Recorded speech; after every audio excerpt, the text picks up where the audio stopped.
Hello everyone and welcome back to another video from Finance and Crypto Guide. In this video, I'm going to show you how to sign up and create a new account on Cash App. So let's get started right away. First of all, open up the Cash App application on your device. And once you open it up, you will be asked to enter your phone number or your email address to sign up. You can enter your phone number after choosing your country code, or you can click on the Use Email option and you will be allowed to use your email address to sign up.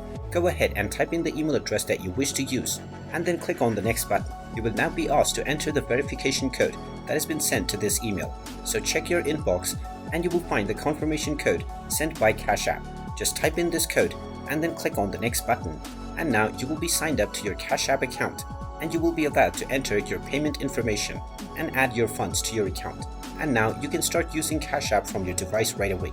And there you have it. That is how easy it is to sign up and create a new account on Cash App. If you find this video helpful, make sure you hit that like button and subscribe to our channel if you haven't done so already.